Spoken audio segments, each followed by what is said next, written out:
ఈరోజు గన్నవరం నిన్న మధ్యాహ్నం 12:30 ప్రాంతంలో మన సెబ్ హెడ్ క్వార్టర్స్ నుంచి వచ్చిన సమాచారం మేరకు మన సెబ్ కమిషనర్ గారు ఎం రవిప్రకాష్ గారు మరియు స్పెషల్ ఎన్ఫోర్స్మెంట్ బ్యూరో ఎస్పీ గారు మహేశ్వరరాజు గారు ఆదేశాలపై మేము నిన్న గన్నవరం సెబ్ SHO గారికి సమాచారం అందించాం. ఆ సమాచారం ఆధారంగా వారు తన బృందంతో ఈ పొట్టిపాడు టోల్ ప్లాజా దగ్గర వాహనాలు తనిఖీ చేపడితే అందులో ఒక trolley lorry number TN 88K 3244 అనే లారీని ఆపి తనిఖీ చేయగా ఆ లారీలో ముద్దాయి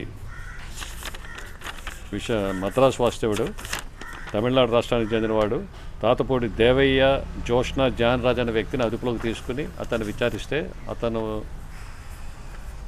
మా ద్వారా వచ్చిన ఖచ్చితమైన సమాచారం మేరకు అతను విచారిస్తే అతను ఆ ట్రాలీ లారీలో ఒక చిన్న బీరువాలాగా తయారు చేయించాడు. కుడిపక్క ఆ బీరువాలో గంజాయిని, డ్రై గంజాయిని సుమారు 197 కేజీలు 206 కేజీల గంజాయిని డ్రై గంజాయిని స్మగుల్ చేస్తూ దొరికాడు. ఇతను పట్టుకుని ఇతను నిన్న అరెస్ట్ చేయడం జరిగింది. ఈరోజు కోర్టులో ప్రొడ్యూస్ చేస్తాం. అదేవిధంగా ఈ గంజాయిని ఇతనికి అనకాపల్లి సమీపంలో విశాఖపట్నం జిల్లా దగ్గర వేరే వ్యక్తి ఒక కారులో తీసుకొచ్చి ఇందులోకి మార్చినట్టుగా తెలుస్తుంది. అదేవిధంగా ఇతను దీన్ని ఎండ్ పార్టీ వచ్చేటప్పటికి తమిళనాడు రాష్ట్రానికి వెళ్తుంది. ఇది వేరే రాష్ట్రం నుంచి ఈ సరుకు మన రాష్ట్రం ద్వారా రవాణా అవుతుంది కాబట్టి దీని ఇటుపక్క కూడా మేము పూర్తిగా దర్యాప్తు చేసి అటుపక్క ఎవరైతే ఈ సరఫరాదారులు ఉన్నారో వాళ్ళందరినీ గుర్తించి అరెస్ట్ చేయడం జరుగుతుంది.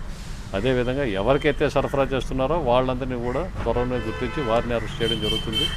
దీని మీదట 2 టీముల్ని అటుపక్క మన ఆంధ్ర ఒరిస్సా బోర్డర్కి, ఇటుపక్క తమిళనాడు రాష్ట్రానికి కూడా 2 టీంలు బయలుదేరి వెళ్ళాయి. త్వరితగతిన ఈ ముద్దాయిల్ని కూడా పట్టుకుని త్వరలోనే వాళ్ళని కూడా కోర్టుకి పెట్టడం జరుగుతుంది.